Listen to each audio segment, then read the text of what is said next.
नमस्कार सभी को। तो देखिए क्लास 7th का एक इम्पॉर्टेंट टेस्ट हम लोग आपके सामने लेके आए हैं और जो टेस्ट है ये क्लास 7th साइंस का है, चैप्टर है जिसका नाम है रेस्पिरेशन इन ऑर्गेनिजम्स। ठीक है, तो पहले हमसे एमसीक्यूज देखेंगे, फिर शॉर्ट क्वेश्चंस देखेंगे, लॉन्ग क्वेश्चंस देखेंगे, जिससे आपका प्रिपरेशन जो है इस चैप्टर का वो अच्छे से हो जाएगा। इसके अलावा जो एक पर्टिकुलर एमसीक्यू का वीडियो है वो हम लोग ने प्लेलिस्ट में लगाया है, उसको आप जाके देख सकते हैं, जिसमें आपको और थॉरो रिवीजन उससे हो सकेगा। तो चलिए फर्स्ट क्वेश्चन देखते हैं। What is the process of breaking down food to release energy. देखिए जो ब्रेक डाउन होता है फूड का जिससे एनर्जी मिलती है उस प्रोसेस को क्या कहते हैं। तो उस प्रोसेस को जो है वो डाइजेशन मत आप कह दीजिएगा, गलत हो जाएगा। उस प्रोसेस को क्या कहा जाता है, उस प्रोसेस को हम लोग क्या कहते हैं, रेस्पिरेशन कहते हैं। रेस्पिरेशन कैसे होता है, जैसे C6H12O6 है, ठीक है, यही आपका फूड होता है। ये ऑक्सीजन की प्रेजेंस से मान लीजिए इसका ब्रेकडाउन हो रहा है, क्या बनता है CO2 प्लस H2O प्लस क्या मिलेगी, एनर्जी मिलेगी। ठीक है, तो ये जो प्रोसेस है this is called what, this is called respiration. ये एरोबिक रेस्पिरेशन है, in the presence of oxygen हो रहा है। अगले पे आएंगे, एक्सक्रीशन क्या होता है, तो वेस्ट का शरीर से बाहर निकलना एक्सक्रीशन हो कहलाता है। इनहेलेशन क्या होता है, जैसे हम लोग में अगर देखा जाए तो ऑक्सीजन क्या करते हैं, हम लोग इनहेल करते हैं, ऑक्सीजन रिच एयर को इनहेल करते हैं, तो उसी प्रोसेस को क्या कहा जाता है, इनहेलेशन कहा जाता है। ठीक है, नेक्स्ट देखिए अगला क्वेश्चन क्या कह रहा है, क्वेश्चन नंबर 2 है, which of the following organism breathe through skin. अब स्किन से कौन सा ऑर्गेनिज्म ब्रीथ करता है, तो देखिए ऑर्गेनिज्म बना भी हुआ आप समझ गए होंगे। इसमें फ्रॉग जो है वो बिल्कुल सही है। फ्रॉग जो होते हैं वो स्किन से ही क्या कर सकते हैं, ब्रीथ कर सकते हैं। तो ऑक्सीजन को इनटेक कर सकते हैं और कार्बन डाइऑक्साइड को वो छोड़ सकते हैं। अगले क्वेश्चन पे आएंगे, क्वेश्चन नंबर 3 देखेंगे। What is the tiny opening on the surface of leaf for gas exchange called। तो जो टाइनी ओपनिंग होती है लीफ के सरफेस पे गैस एक्सचेंज के लिए उसको कहते क्या है, तो उसको कहते हैं स्टोमेटा। ठीक है, तो इसमें ए ऑप्शन बिल्कुल सही है। अगला देखते हैं, अगला क्या कह रहा है, क्वेश्चन नंबर 4 है। इसमें कहा गया which gas is taken in during respiration by animals. तो देखिए पूछा गया कौन सी गैस अंदर ली जाती है, मतलब कौन सी गैस इनहेल करी जाती है, ठीक है, एनिमल्स के द्वारा, ये आपको यहाँ पर बताना है। तो कौन सी गैस इनहेल करी जाती है, तो ऑक्सीजन गैस हम लोग क्या करते हैं, इनहेल करते हैं। और कौन सी रिलीज करते हैं, अगर मान लीजिए पूछा था, तो रिलीज जो गैस करी जाती है वो कार्बन डाइऑक्साइड होती है। तो इसलिए इसका सही आंसर क्या हो जाएगा, oxygen will be the correct answer, क्योंकि टेकिंग इन पूछा गया। अब गिवन आउट की बात अगर आती तो कार्बन डाइऑक्साइड आता। क्वेश्चन नंबर 5 देखिए, ड्यूरिंग एनारोबिक रेस्पिरेशन। देखिए एनारोबिक रेस्पिरेशन जो होता है वो दो तरीके से होगा, या तो एब्सेंस में होगा, तो बिल्कुल एब्सेंस है मतलब बिल्कुल भी ऑक्सीजन की प्रेजेंस नहीं है, और या तो लैक ऑफ ऑक्सीजन में होता है। ठीक है, लैक ऑफ ऑक्सीजन में होगा। जब लैक ऑफ ऑक्सीजन में होता है तो वो प्रोसेस होता कहाँ पे है, तो ये प्रोसेस होता है मसल्स में। ठीक है, और जो प्रोडक्ट बनता है, ठीक है, उस प्रोडक्ट को क्या कहेंगे हम लोग, उस प्रोडक्ट को लैक्टिक एसिड बोलते हैं। तो इस केस में क्या बनता है, लैक्टिक एसिड का फॉर्मेशन होता है। ठीक, लेकिन यहाँ तो लैक्टिक एसिड चलिए बन जाएगा, लेकिन एब्सेंस में हो रहा होता, तो एब्सेंस कहाँ पर होता है, तो ये फर्मेंटेशन प्रोसेस आपने देखा होगा जिसके लिए यीस्ट रिस्पॉन्सिबल होता है, वहां पर होता है। ठीक है, तो फर्मेंटेशन में ये चीज होगी। ठीक है, और उसमें अगर आप देखेंगे तो जो प्रोडक्ट बनता है वो क्या होता है, इथेनॉल होता है। ठीक है, तो एब्सेंस वाले में, इस वाले में क्या हो जाएगा, इथेनॉल बन जाएगा। तो इसमें क्या बनेगा, इथेनॉल बनेगा। ठीक है, लेकिन फिलहाल क्या पूछा गया था, मसल्स वाला केस पूछा गया है, तो मसल्स वाले केस में जो एसिड बनता है वो लैक्टिक एसिड है। एब्सेंस में क्या बनता है, इथेनॉल बनता है। ठीक है, तो इसमें इथेनॉल आ जाता। नेक्स्ट क्वेश्चन पे आते हैं, क्वेश्चन नंबर, अब देखिए सेक्शन बी है। सेक्शन बी जो है ये शॉर्ट क्वेश्चंस का है। इसमें पहला सवाल क्या कह रहा है, व्हाट इज एनारोबिक रेस्पिरेशन।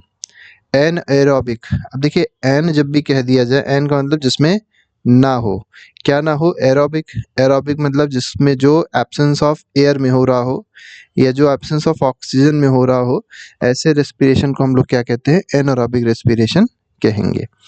तो anaerobic respiration is the process of breaking down food. तो देखिए फूड क्या है, यहाँ पर ग्लूकोज है। फूड को आप खाना मत समझिएगा, फूड मतलब यहाँ ग्लूकोज होता है, इसका ब्रेक डाउन होता है और क्या रिलीज होती है, एनर्जी रिलीज होती है। In the absence of oxygen. ये सबसे इंपॉर्टेंट टर्म होता है इस क्वेश्चन में कि एब्सेंस, यहाँ पर ऑक्सीजन प्रेजेंट नहीं होती है। ठीक है, तो इस प्रोसेस को हम लोग क्या कहेंगे, एनारोबिक रेस्पिरेशन कहेंगे। ये एग्जाम्पल क्या है, यीस्ट जो है वो क्या करता है, एनारोबिक रेस्पिरेशन करता है। क्या प्रोड्यूस करता है, तो प्रोड्यूस करता है अल्कोहल और साथ ही साथ कार्बन डाइऑक्साइड को ये प्रोड्यूस करता है। तो यीस्ट का एग्जाम्पल आप दे सकते हैं, ये क्या होता है, एनारोबिक रेस्पिरेशन करता है। Why do we feel tired after heavy exercise. अब देखिए हैवी एक्सरसाइज जब हम लोग कर लेते हैं तो हम लोग को थकान क्यों हो जाती है, ये इस क्वेश्चन में पूछा गया। तो आंसर दिया गया है, जब हम लोग हैवी एक्सरसाइज करेंगे तो क्या होगा, एनारोबिक रेस्पिरेशन हो जाता है। अब एनारोबिक रेस्पिरेशन कहाँ होगा, मसल्स में होगा। अब जब मसल्स में एनारोबिक रेस्पिरेशन होता है तो इससे क्या होता है, हमारे मसल्स में एक एसिड फॉर्म हो जाता है जिसको कहते हैं लैक्टिक एसिड। ठीक है, ये एक्यूमुलेट हो जाता है जिसकी वजह से हम लोग को थकान आ जाती है, दर्द भी होता है शरीर में। तो during heavy exercise our muscles perform anaerobic respiration due to lack of oxygen. ठीक है, तो ऑक्सीजन की लैक में मतलब डिफिशियंसी होती है ऑक्सीजन की, तब ये प्रोसेस होता है।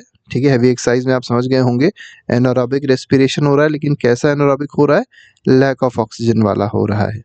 और इसमें क्या बनेगा, लैक्टिक एसिड बन जाएगा। ठीक है, और ये लैक्टिक एसिड कहाँ जमा हो जाएगा, तो मसल्स में, जिससे फटीग हो जाएगा। अगले पे आते हैं, हाउ डू प्लांट रेस्पायर। अब प्लांट जो है वो रेस्पिरेशन कैसे करते हैं, ये इस क्वेश्चन में बताना है। तो प्लांट रेस्पायर करते हैं स्टोमेटा से। अब आप स्टोमेटा यहाँ पर देख लीजिए, जैसे लीफ होती है, ये मान के चलिए एक लीफ है किसी प्लांट की। अब इसमें बहुत छोटे छोटे से ऐसे छेद होते हैं, या कह सकते हैं पोर्स होते हैं, और इसी पोर से क्या होता है, एक्सचेंज ऑफ गैसेस, या ये कह सकते हैं वाटर के वेपर का एक्सचेंज होता है। ठीक है, तो ये ओपन स्टोमेटा है। तो स्टोमेटा के थ्रू क्या होता है, रेस्पिरेशन होता है, प्रेजेंट ऑन देयर लीव्स। और ये कहाँ पर होता है, स्टोमेटा लीव्स पर होता है। Oxygen enters through the stomata and carbon dioxide produced during respiration is released out. और इसी स्टोमेटा में होता क्या है कि इसमें कार्बन डाइऑक्साइड इसके अंदर एंटर करती है, क्योंकि आपको पता होगा प्लांट्स क्या करते हैं, कार्बन डाइऑक्साइड इनटेक करते हैं, और क्या रिलीज होती है, O2 रिलीज हो जाती है। नेक्स्ट पे आते हैं, अगला सवाल देखेंगे, लॉन्ग क्वेश्चंस हैं, सेक्शन सी है। इसमें देखिए पहला क्वेश्चन क्या कह रहा है, तो इसमें पहला क्वेश्चन कह रहा है differentiate between aerobic and anaerobic respiration. तो एरोबिक और एनारोबिक में डिफरेंस क्या है, ये बताना है। तो एरोबिक रेस्पिरेशन अभी हमने आपको बताया था, जो ऑक्सीजन की प्रेजेंस में होता है उसको एरोबिक रेस्पिरेशन कहते हैं, और एनारोबिक क्या होता है, जो एब्सेंस ऑफ ऑक्सीजन में होता है उसको एनारोबिक रेस्पिरेशन कहते हैं। एरोबिक रेस्पिरेशन में याद रखिएगा जो एनर्जी प्रोड्यूस होती है वो ज़्यादा होती है, लेकिन एनारोबिक में जो एनर्जी निकलेगी या जो एनर्जी प्रोड्यूस होगी वो हमेशा कम होगी। अब एनारोबिक जो एरोबिक होता है उसके एंड प्रोडक्ट जो हो रहे थे, जो मिल रहा था फाइनल में, वो हम लोग को CO2 मिल रहा था। अभी हमने आपको रिएक्शन भी दिखाई थी, क्या मिल रहा था, कार्बन डाइऑक्साइड और वाटर मिल रहा था। लेकिन एनारोबिक रेस्पिरेशन में क्या मिलता है, तो लैक्टिक एसिड मिलता है और एल्कोहल मिलता है। ठीक है, लैक्टिक एसिड एल्कोहल भी मिल सकता है। अगर ये प्रोसेस कहाँ पर लैक्टिक एसिड मिलेगा, जब ये प्रोसेस मसल सेल्स में हो रहा होगा। ठीक है, और एल्कोहल मिलेगा जब ये प्रोसेस किस में हो रहा होगा, यीस्ट। ठीक है, यीस्ट जब ये प्रोसेस कर रहा होगा, मेनली ये जैसे फर्मेंटेशन प्रोसेस के दौरान ये चीज़ होती है। तो इसमें फिलहाल एग्जांपल में देखिए दिया गया ह्यूमंस और जो एनिमल्स होते हैं वो एरोबिक रेस्पिरेशन करते हैं, और एनारोबिक रेस्पिरेशन में यीस्ट हो जाएगा, और कुछ बैक्टीरियाज जो होते हैं वो एनारोबिक रेस्पिरेशन करते हैं।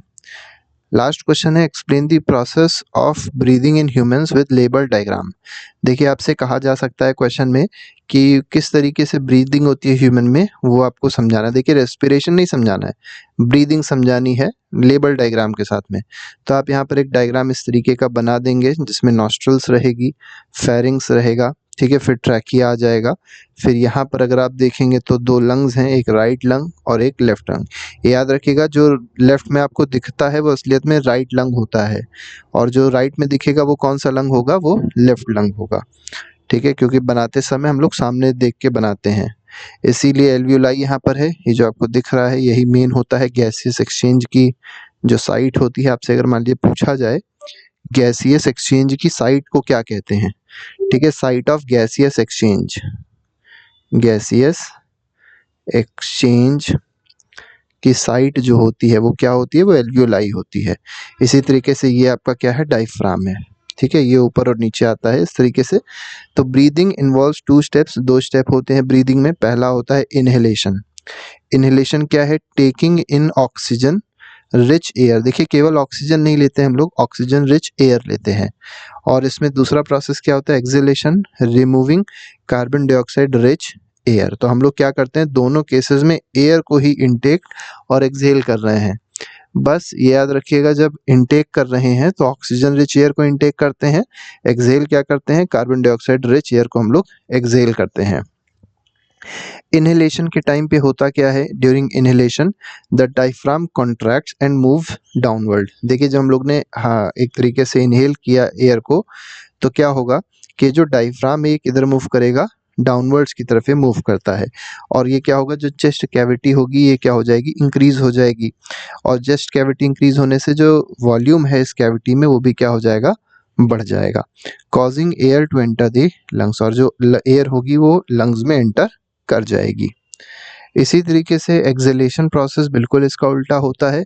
एक्सहेलेशन में क्या है, डायफ्राम रिलैक्स होता है। देखिए कभी कभी एमसीक्यू में पूछ लेते हैं कि एक्सहेलेशन में डायफ्राम रिलैक्स होता है या इनहेलेशन में। तो इनहेलेशन में जो डायफ्राम है वो कॉन्ट्रैक्ट करता है, और एक्सहेलेशन में क्या होता है, डायफ्राम रिलैक्स करता है।